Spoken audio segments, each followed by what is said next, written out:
It's time to start our discussions now, and of course, even before this discussion starts, the tweets are pouring in. Some of the tweets are asking, Nigeria is not broke. Nigeria's money is being diverted into private pockets.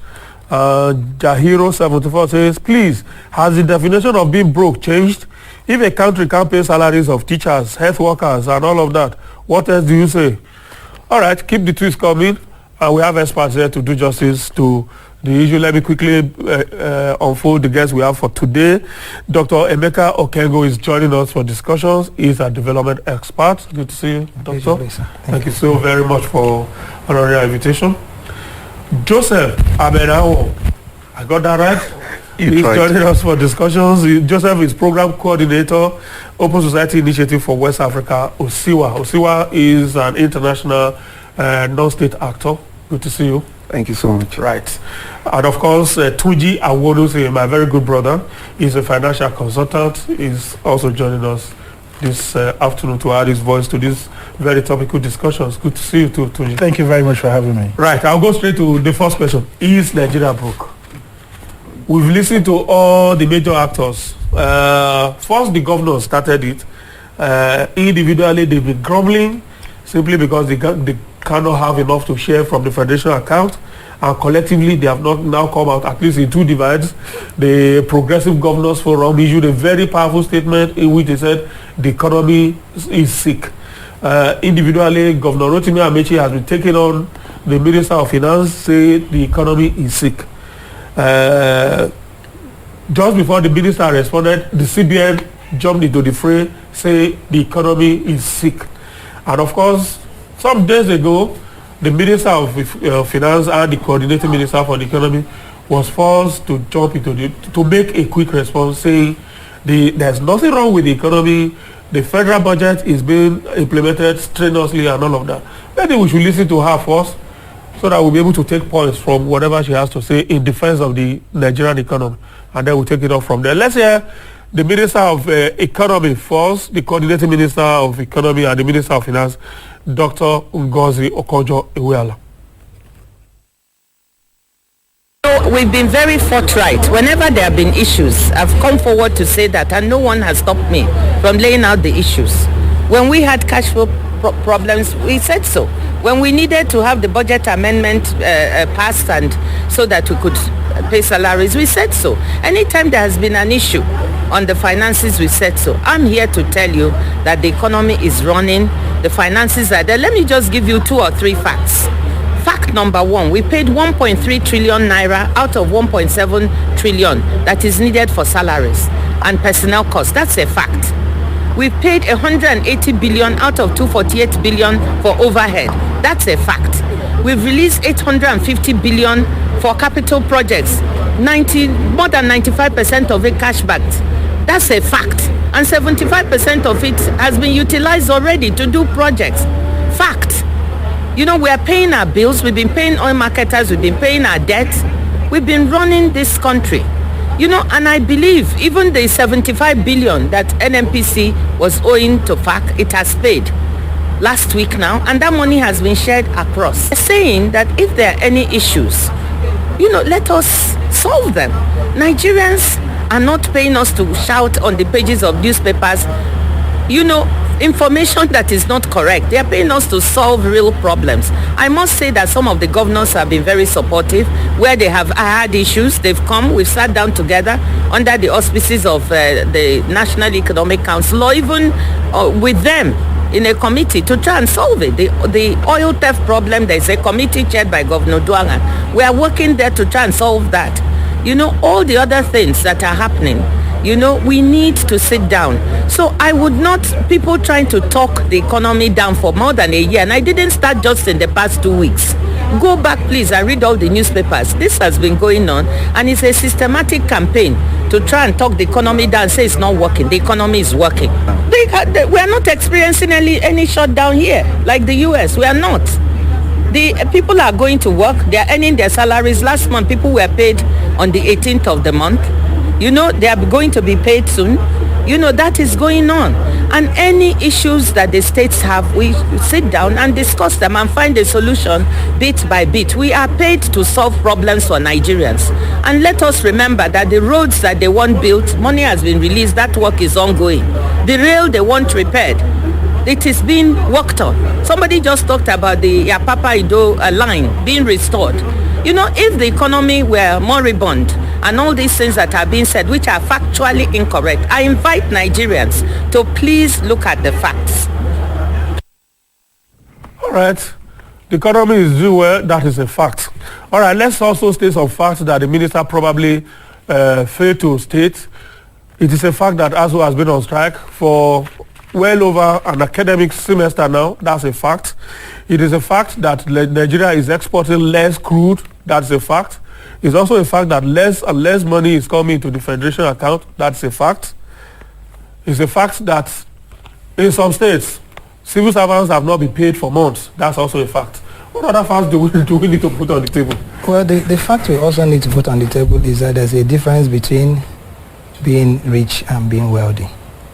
Okay. And what it is we've been talking about here, I'm hearing, is cash management, cash movement. And nobody has bothered to also now find out where is the cash coming, where is it going to, and what debts is it coming with it. These are the facts we should be able to be looking at.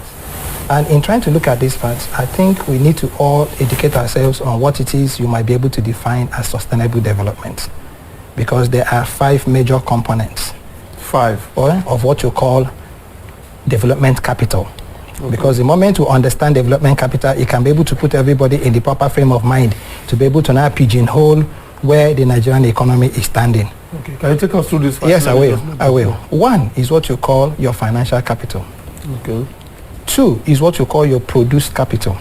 Produced capital. 3 is what you call your natural capital. Okay. 4 is what you call your human capital. Okay. 5 is what you call your social capital. Okay. Okay? These 5 elements are the elements that you can use in measuring, okay, if your economy is doing well or otherwise.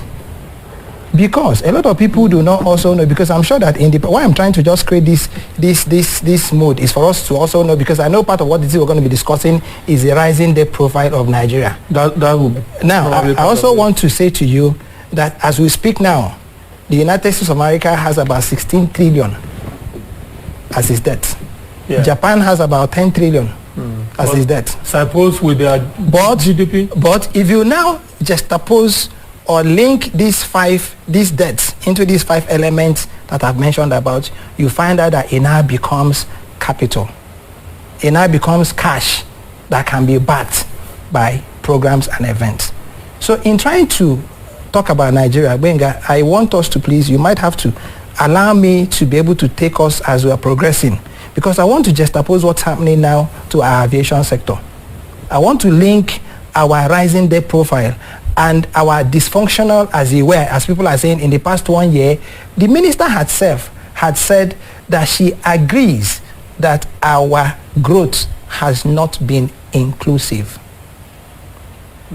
And how do you get inclusive growth when everything you're doing is based on cash that is not returning to your system? Because if you've paid contractors, 80% of what the contractors are going to use in doing that contract is imported. If you've paid workers, 90% of what they're going to spend that money is going to be based on imported products. Okay? If you are now putting it into infrastructure, 60 or 70 or 80% of the components of that infrastructure is going to be from something that is external. But imagine a situation, let me just give this because where there are a lot of us in the studio now. Imagine a situation where somebody says to you, our airlines, our aviation sector is running very well because we are regulating. Another person says to you, you can put all the whole regulations and you don't have a maintenance culture. That plane flies and it drops like a rock. So against your aesthetics, you can now begin to also now pigeonhole why you might also now have this growing debt profile in the fact that you don't have a maintenance culture that is driven home and that can be able to now retain whatever capital you're throwing into the system to be able to come back. But let me not take more time. My friends are going to talk. Then I can be able to drive us as we move along. Okay. Joseph, Yeah. what will be your own initiative? Do you think the economy is doing well, or do you think Nigeria is broke? If Nigeria is broke, what are the indices to show that? If we are doing well, what are the indices? Are the indices already alluded to by the minister sufficient Well, to prove that the economy? what the minister has done is to raise the salient facts with regards to the content of the economy in terms of are we doing well or we are not doing well. That's on paper. But the reality is that are Nigerians feeling the impact of these facts? The reality seems to be completely different. If you go to the states and ask the questions, have salaries been paid when due? The answer is probably no in most states. Now, how do you connect that? It means that there is a glut of information. Is either the states are not telling us fully what is happening at the states, or at the federal level, the information is not being presented in such a way that enables Nigerians to absorb it properly. And I think that's a challenge. If we get around that and make the information clear, people will clearly know where the loopholes are. At the moment now, there are a lot of loopholes. And sometimes you get a sense that there is some politicking around it. And in all sincerity, there is what you call the politics of sharing. This is what it's all about. Everybody comes to Abuja to get their own piece of the cake. But the fundamental question has been, how do we bake this cake? Or a bigger cake? How do we bake this cake? Or how do we make this cake bigger? Nobody's talking about how we bake this cake. Over the years, the issue has been around diversification. As we speak now, we still cannot say categorically that we're making the kind of progress we need to make. And this takes us back to the states. At the subnational level, what are states doing to see a situation where they can indeed make their own money? Look inward. Look inwards and have the IGR that will enable them to sustain their states in respect of the delays that might come with release of funds from the federal level. Tunde. Oh, sorry, Tunji. I'd like to have your own take too on this initial question of whether the economy is doing well. If we are doing well, are the indices showing that we are doing well? If we are not doing well, can we also identify the indices? Well, I don't think Nigeria is broke yet, but very soon we're going to be broke. When you get the coordinating minister speaking passionately about what she has disbursed, that means there's a problem somewhere. And if we don't actually plug the loopholes that we have, very soon we're going to be broke. The beauty of it is, in the financial world, is they don't need to tell you if you're broke. They will just stop honoring either your check, your payments and all that. It's very simple in the global world for you to know that you're broke. We're not broke. But at the same time, I don't think we should be more political. The economy of a country is far ahead of the way the governors and everybody is dealing with it. As much as people need to raise the voice, but the most important thing that we need to do, we need to stop this oil theft. The governors of the South or wherever they're taking this oil must all come together and stop the oil theft. Like that person said, he's saying the truth. If somebody steals 100,000 barrels of oil in one day and it goes to a private purse, it's far bigger than if the government exports 100,000 barrels of oil, because they're going to share that among states. One person, and I know that for a fact, that a lot of oil thefts are going on in the creeks, in Niger Delta and all these places, and the governors are not come together to say that. So the leakage that we have is not being plugged. Secondly, just to buttress what they have said too, we have not sat down to fix our refineries. We export crude, we bring in refined petroleum. And this is something that they've said a long time ago. What will kill Africa is that you give they take their raw materials and get to refine and bring it back. So what is it that we need to be doing? We need to start sitting down and having a complete dialogue on what do we need to do to fix our refinery. Okay. Do we take a hit now so that we all save money, the state, federal government, the local government, put some money together, fix the refinery, and let us move on? No politics of all this game. If we don't do that, we will be broke very soon. Right now, we're not broke. Right now, we're not broke, but there are symptoms that we can be broke very soon. Oh, yes. Very, very clear. For me, why I think that we can be broke very soon are very simple. I know that the projections made for next year's budget, for example, are less than what we have now. For example, for 2014, we have projected that we will be exporting less barrels of crude oil. And it is because of our experience this year.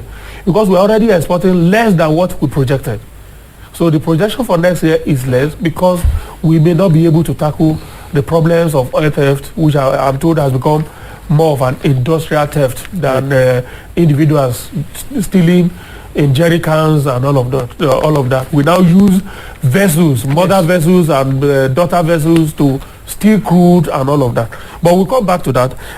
Dr. Okengwu, I'd like you to just flesh up some of these things you talked about before, and which one of them are pronounced now that are the things that we need, out of these 5 indices, which one have become our albatross now? Yeah, you see, that's what I said. The moment we understand these 5 steps. And let me also tell you, Benga, a liter of water bottled is more expensive than a liter of fuel refined. Yeah, I mean, that's the truth. Okay, because a liter of bottled water, if you want to buy it in a place like a Hilton, it's about 300 naira. In the streets, it's 100 naira. A liter of water, a liter of fuel is 97 naira, for crying out loud. And it just got to 97 naira. Well, I'm trying to take it from the natural resources, capital. Today, Singapore has made certain that what they are giving you, they are focusing on their ability to be able to develop their skills.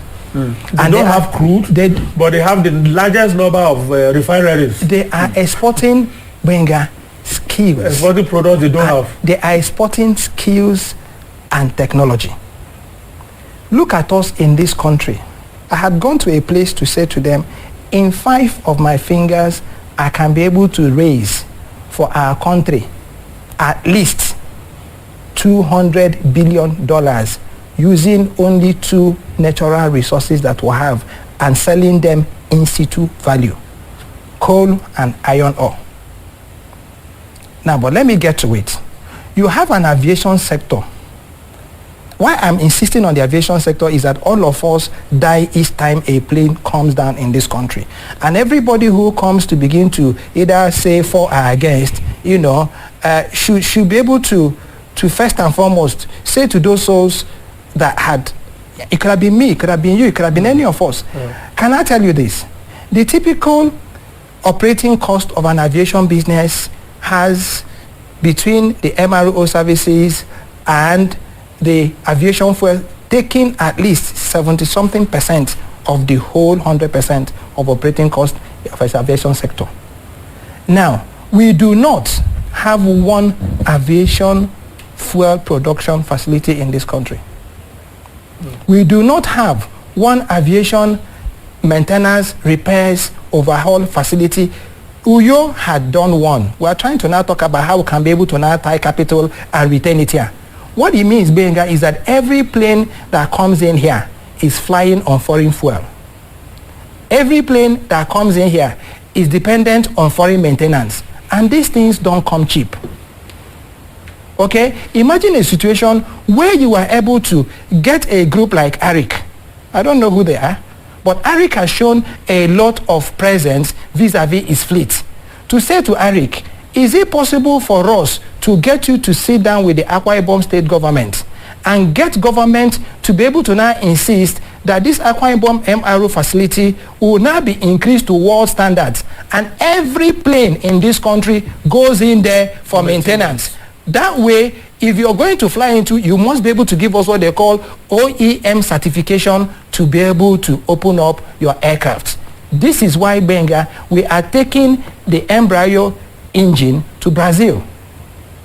This is why we are inviting people from Canada to be able to now interpret, the black box, in spite of the world-class state-of-the-art laboratory that we have. I am trying to link human capital, to your financing structures. And then you're able to now see how this thing now evolves into what you call your social capital. Because when you're looking at a place like Singapore and Malaysia, what they give is a place you can come and stay in the sea and you're drinking champagne with your wife. That is social capital. That is to say to you, come in here, everything can happen to you. But let's get back to what it is we're talking about here, which is now, are we broke as a country?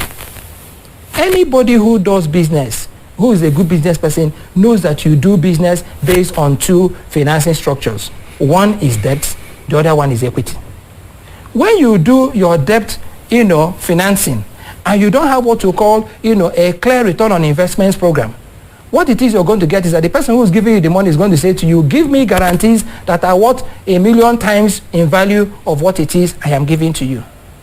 Imagine a situation where most of the projects that we run in this country are based on foreign contracts. Benga, and you don't have any of our human resources or natural resources being value chained to be able to now feed into that process and retain at least part of what it is that you are now taking out to be able to bring these things in. This is how you begin to grow your GDP. You're talking about we. I didn't know you started working for government, Benga, because you're not part of the budget. When you talk to me next year, we're going to be broke. Trust me, Nigerian budget is not focused on me and you that are outside the system. Nigerian budget is focused on the ministries and the MDAs that now spend this money, and based on whatever returns, if you're able to spend all the whole money, they tell you the budget has done well for this year. But having said that, let me also say that this is not to say that government hasn't done well. Every Nigerian should be able to commend that government, okay, based on what structures that they see on ground has done. I've said this severally. But can they be able to do better? Can we begin to now get government to focus on not only economic diversification, Benga? This is very important, that you now tie in whatever projects you have into a circle that retains your capital part of what in-house. Yeah. This is where we're missing it. I've just given you a typical example of probably Arik or the... what about the Ajokuta Steel Complex? What stops government, Benga, from now saying whatever steel-based infrastructure development we are going to be doing here, at Ajokuta, you're going to be involved. 20-30% of it must come from out of Ajokuta. Do you know what you would do? You would have reduced capital flight by over 60%, and this 4 trillion that is now circulating with government, and the moment it takes flight is out of the country, some of it you're now going to retain in-house. This is where the problem is. As for we being broke, that's not the issue. The issue is that as long as you're producing oil, okay, you are going to keep getting into debt, except you're tying it into an economic framework that can now truly begin to diversify your economy. All right, Joseph, you raised the issue of, I think you were the one that actually alluded to the NNPC. I don't know whether it's you or Tunji, or probably what I raised along the line. Now, have we found ourselves in this stage, jacket, simply because of the way we have configured our economy, an economy that grows solely on one item? And so once there's problem with that one item, we all feel the impact. The states have grown so lazy. If nothing is coming from, if there's a shortfall in oil revenue, they are the first to feel it. Certainly, Benga. Clearly, we have not moved away from the monoproduct nature of our economy, unfortunately, irrespective of all the effort that have been made towards diversification. What we can suggest, and what everyone is hampering upon, is that states must also begin to look inwards and see how they can make money on their own. But the issue has to do with who regulates and who manages mineral resources, for instance. Your state government, for instance, was talking just yesterday that they actually have good minerals, solid minerals in their own environment. But the reality is that they don't have the right to do this.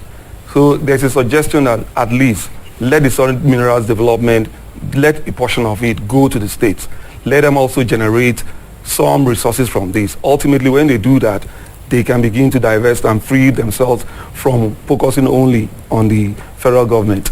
So that this helps to a great extent. So there's a whole lot that can be done with regards to diversification. But what I see from that, because you also raised the issue of how to bake, we are not interested in how to bake the cake. Yeah. My interpretation of that is that we are not interested in how to bake a bigger cake. Certainly. Now is the problem also as a result of the way Nigeria is configured? We run a federal structure whereby the means of generating what we will spend revolves around agencies that are controlled wholly by just one out of the three brothers. Well, that's in other words, if you look at the solid mineral that we talked about, it is exclusive preserve of the federal government. Yes. And the federal government has shown its incapacity to do that. In other words, you mentioned Osun, the federal government is not interested in that. Yeah. It's not interested in the minerals that are available particularly in the Jos Plateau axis and all those places. If you look at oil, the federal government manages that aspect. The agency of federal government that is managing it on behalf of all of us, the NNPC, has shown to be incapable of being transparent. And also on and on and on and on. Even aspects of internally generated revenue, federal land revenue services, the custom services, they are all agencies of one out of the three brothers. And their allegiance, first and foremost, is to that brother. Well, that's why there's a push for a reform of the oil and gas sector, principally focusing on the NNPC. The whole discussion around the PIB, if it comes out very well, it will lead to an unbundling of the NNPC, and hopefully things will be run better. And ultimately, the resources of the country and the revenues of the country will properly utilized. But up until then, we'll still have these challenges. If we do not have a determined effort to bring about changes in the way NNPC runs its business, we will have challenges. You know, the minister also mentioned that the NNPC was actually owing FAC. We need to find out why these delays come in proper remittance of monies made on behalf of the government. So all those issues have to be dealt with. And if those issues are not dealt with timely, we'll continue to have these delays. And once there's a delay, it's like somebody who earns salary on a monthly basis. If there's a delay in that salary and the person doesn't have any other means of income, he's bound to scream and shout. And that's what the states are doing. Virtually all the states, except for a few states. The other day, one of the governors of the state was saying he has been able to pay a few months because they have a robust internally generated revenue base. That has been proved to be not even true. They have only been able to pay some categories of workers, and those that have not been paid, who want fatter salaries, are in the majority. So there's still so much being owed.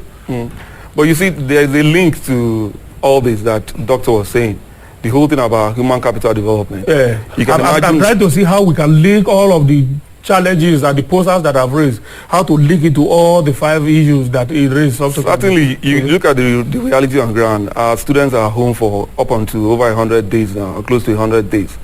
How do we indeed, if we have a projection that we are going to develop in this way, that our human capital will be the strong basis for projecting our development, how come we are neglecting this sector? Or states where their primary schools and secondary schools have been under lock and keys for over 5 months, 6 months. I think there's a whole lot of issues that have actually raised. Exactly. Yes. I think what is happening now is very good for our democracy. It's very good for the whole thing. It has shown really that some of the states are really lazy. Some of these issues that you're finding, Lagos is not finding it that difficult. Why? Because they've taken their time and they took their time by learning the hard way. When we had the President Obasanjo and Asiwaju Tinubu's problem, where the presidency refused to release the allocation, they came up with a wonderful concept to say, listen, this man is not going to give us the money, so we need to generate money internally. If you look at how much they generate on a monthly basis internally, that's massive. Right now, because of the shortcomings from the federal government, all the states are groaning. That comes to that question to say, do we really need all these states, like some senators are asking? Do we need to merge? Are they sustainable? Because if you can't pay salaries, then there's a big problem. Unfortunately, the governors have not even reduced their lifestyle. Most of them fly into Abuja on a daily, weekly basis. They still collect the fat allowances. Thank you. They still collect the fat allowances. Security. Thank you. Security vote is still there. They're not changing anything, and the masses are not asking questions. I think now that is happening. Teachers, if they're not paid, workers, if they're not paid, they're going to say, oh, Your Excellency, please, we're not paid salary, but every time we see you on TV donating hundreds of millions to causes that are not just. But it's very important that the state governors should rise up, because I do know that the National Assembly are more answerable to their governors to any other person. Let's get this PIB bill, let's get it passed. Because it's actually going to help with the transparency of NNPC. In a situation where the CBN governor says it doesn't know how many barrels of oil is being sold by NNPC, and nobody can actually come out here. I've asked them that question. How many do we take out every day? Nobody knows. It's only NNPC that knows. No, the critical question is, how come we spend as much as over 1 trillion naira on subsidy every year? Exactly. How does it add up? If we've had a committee that has told us that the 450,000 barrels that NNPC gets every year, every day, Yes. is actually enough for local consumption, to satisfy local consumption. That's it. Then how come, what does NNPC do with that 450,000 barrels per day? What does NNPC do with it? Nobody even knows how much they refine of Because those. if NNPC is transparent with it, then how come we still spend over 1 trillion naira every year on subsidy? The questions are just there. But my question really, I'm just trying to link it with the issue of some of the issues that you have raised earlier on. I don't know whether there are countries like us, particularly that run a federal structure, where the means of generating revenue is concentrated at the center, with the states not playing any role. There's something they call PIA. PIA means Politics of International Economic Relations. And it is driven by some other thing they call PEST. Okay? PEST means Politics, Economics, Society, and Technology. PEST and PIA. Yes. You see, if you understand PEST and PIA, you will understand why some countries are rich and some countries are poor. Remember that the United Nations has a logo. Let us turn our spears into plows. And part of what came out of that, let us turn our spears into plows, is that they took a resolution that Europe would never go through the kind of economic, catastrophe that they went after the Second World War. And that's how the Marshall Plan. But Greece is giving Europe. That's how the Marshall Plan, Benga, came to be. That is how IMF and the World Bank came to be. So until you're able to understand that Nigeria is the only country that had wanted to start a steel industry, they went to everywhere in Europe, and what I'm telling you is a fact. And Europe said, no, you can't do steel, you don't have the technology and capacity, just stick to your agriculture. The moment we went to Russia to secure Russia coming to build our steel plants, the same people now, in a matter of the same year, commissioned and paid for the Alaja steel plant to be built and completed. Ajokuta has become a sinking hole because the World Bank had said, you do not have the capacity and we don't want to fund this. And do you know the implication? The implication is that if you don't understand the role of steel in national development and integration, you don't understand it at all. There is no state. I have the committee that did the presidential review on public infrastructure identified 9,000 projects that have been abandoned at different levels. 60% of them, Benga, were in the water resources dam sector. The other ones were building things we didn't need. All we need to do to get Nigeria to run is not to make the states lazy. It's for us to be able to develop an economic program that ties everything. I'll give you a typical example. There's what they call Kiri Dam in Adamawa. Kiri Dam was used to irrigate farmlands that were supplying Savannah sugar with sugar cane. How many people know this? And as a rip-off of what was happening in Kiri Dam, the whole of the Adamawa people in the Adamawa southern part now started producing rice in the desert. That was how the Adamawa Rice Project came to be. And that dam has the capacity to generate 15 megawatts of electricity. I was talking to a friend of mine and I said, how many people know that you need only 1 megawatt of electricity to put American standards lights into 1,000 homes? 1 megawatt. So when we don't understand what our problems are, I've just given you a typical example. Let me go to agriculture. How many Nigerians know that this bread that will be in Tautin is not a Ministry of Agriculture project? It was something that was conceived by the Raw Materials Research Development Agency, and in 2000 or 2001, President Obasanjo ate the bread. Now, you are trying to now grow your economy. What stops you from getting these universities to be able to say to them, University of Nigeria, Nsukka, and University of Benue, let us be able to, between the both of you, do a bakery, do a flour process that will be able to now feed all the prisoners, make bread. The bread industry is a 1 trillion naira industry per annum. I'm trying to now link the 5 indices I just spoken to you about. So when people focus on the financial and say to you, we are fluid, then something is wrong. Something is wrong, because you're supposed to say to me, I have put in my 1 million. By the time that 1 million is coming back, it's coming back as 1.2 million.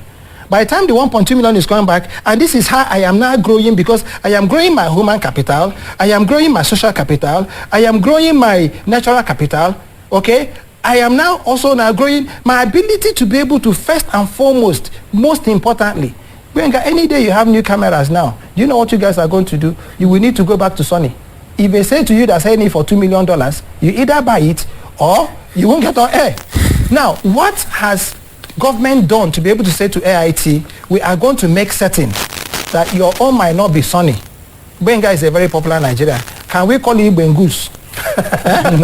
That the Bengus camera, you know, now be able to do what Sony can yes, do. Ministry of what did these guys do? Let me just the T-55. Okay, what did they do? The T-55 was a Russian tank. Now, what a country, probably because of security reasons, let me not mention it here, bought the T-55 and extended the turret of the T-55 tank and called it a T-72 by just extending only the T-55 tank, and it was now able to travel from 4 kilometers to about 8 kilometers. And when they took it into a war, the people that were now fighting were wondering what had happened. So what are we trying to talk about? Reverse engineering, economic diversification, linkages. And I am very particular about the aviation sector of Nigeria, because it holds the key to interconnectivity. It holds the key. Nigeria at this stage, we started with Brazil, because Brazil produced their steel sector. All the Marco Polo buses that you're seeing in this country, do you know where they're coming from? Brazil. The embryo that crashed, do you know where it came from? The same Brazil was owing the World Bank and refused to pay. The same Brazil, and they say we're not going to pay, we're going to put this thing into making certain that we value chain everything that is coming out of this country. We dress like, okay, he's dressed like an Igbo man, he must be Igbo. Did you make the fabric? You're dressed like an Hausa man. Did you make the fabric? So until Benga, in Nigeria, we are able to say to ourselves, to people in government, what it is, we are not criticizing you, but we are saying government is paying for you to eat. We are dying. And why don't you please, for crying out aloud, open up your doors so that we can be able to now have a confluence of ideas. Let people be able to say, you know, do you know how the Indians promoted the Indian sari? First and foremost, they made the Indian movies a must-see for everybody. The Indian sari looks like what clowns wear. But that is something you're very proud to wear to a wedding. Yeah.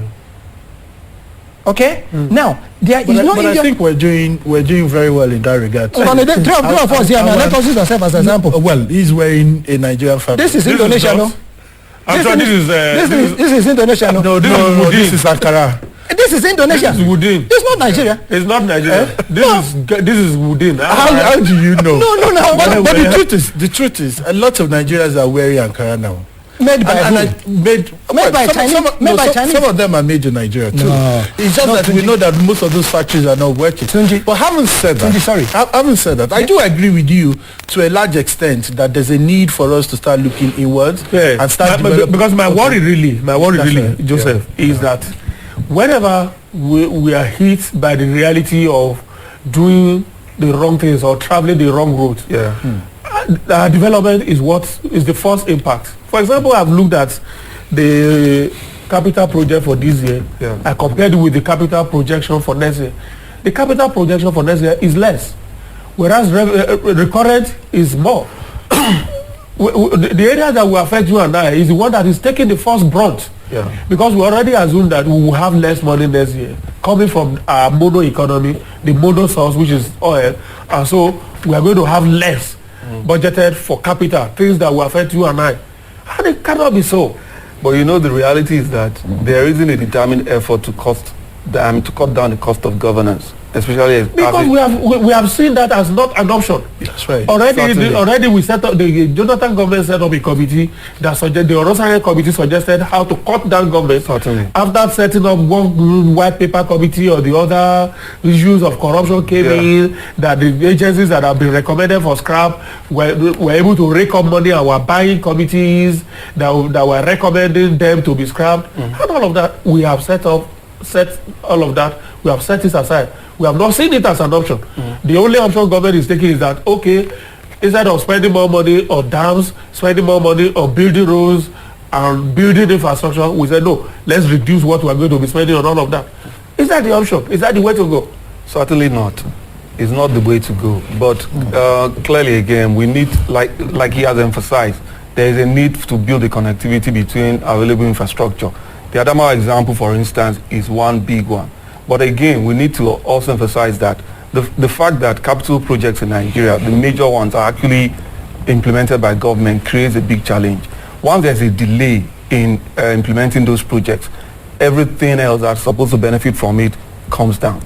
The record is that there are over 9,000 projects in different phases of completion. So that creates a problem. So if you find, for instance, the transportation system, if the roads don't work, if the roads are not properly done, what happens to the whole thing about moving produce from the rural community to the urban centers? That's a big challenge. So government itself needs to identify clearly how it wants to go with completing projects. One argument has been, rather than putting new capital projects, especially around infrastructure, into the budget every year, look at what is on ground. What is the data of available capital projects? Which one can we realistically finish, so that ultimately we don't invest into new projects, and every time we end up saying that the budget has not been properly assimilated and things have not been completed. We have how many months to the end of the year, and by the time we do an analysis now, you find that the absorption of the budget is still a problematic very abysmal level. Sure. Yeah, Tuji, I'm not so sure, so I don't want to be categorical, but are there countries where revenue generating agencies are centralized the way we are centralized? So what would be the effect of decentralizing them?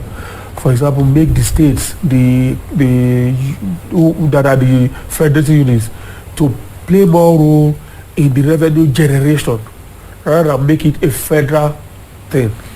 Well, I honestly don't think that, for example, our airports, for example. Okay. I don't know whether states can be made to be the ones that will be the revenue, that will be in charge of running them and generating revenue from them. Whether the cost of, for example, can be decentralized and states have a say in how they generate revenue. The NNPC, for example, if states can also have a role in how the NNPC is run, so that there's more transparency in the revenue generation mechanism. That is possible, but I just want to give you an example how states, region owning things like the airports can help the economy. There's an airline in Europe called Ryanair. Ryanair, yeah. Yeah, Ryanair does not fly to major cities. Ryanair is not going to fly into Abuja, but Ryanair will rather fly to Lokoja or fly to Suleja if there's an airport there. So what it's going to do is to negotiate with you and say, listen, I will use your airport, I will bring in 1 million people at so time. Why? Because they're very cheap. So what happens is you are now transiting people through Suleja instead of coming into Abuja. So there will be bus rides that you will take from Suleja into Abuja, which is generating employment for those people. So I do agree with you that airports like Benin airports, I mean, those smaller airports should be given to the state to manage, because the state would look at it as our airport, as our gateway, and they will invest a lot. But mostly with the NNPC, I think what has happened now to the governors, they will sit up and say, we really need to know how this is happening. Now that there's a big fight between the governors forum and the presidency and the politics of it, eyes are being opened now. People are now saying to themselves, enough is enough. We don't want to start having a negotiation anymore. You know what used to happen is if there's a shortfall, they meet and then find a way. Thank you. You see that they go back to the ECA, the excess crude money and then share some money out of it and we'll forget it. Now, the presidency is not ready to do all that. So everybody is not going to say, we need to know how it's done. But there's a need for transparency. I agree with what you're saying. There's a need to know how much custom generates. There's a need to know how much FIRS generate. There's a need to know how much oil we export. What does NNPC do with our money? A situation where the state says NNPC is owing the Confederation 2.3 trillion to share. NNPC says they're not owing anything and nobody knows. There are no documents to that effect. NNPC says most of them we are paying subsidy. Nobody knows how the subsidy much is subsidy paid. has paid, how they paid it. We don't even know how our joint, do you know the one we have with international IOCs? Joint venture costs. Joint venture costs. We don't know how it's signed. We don't even know how beggar is paid in this country. We just get a contract and beggar fixes the road and all that. So there's a need for us to ask those questions. And the people that can do it is when the governor starts having this conversation with the federal government that we'll find a better solution to it. All right, Dr. Okengwu, we just have to drop it there. I know we have not even started at all because there are so many issues that have been raised in the course of this discussion that we also need to discuss in depth, at least for the purposes of the government. Hopefully that they are listening and also have something to take away from all of that. So let's just leave it here for now.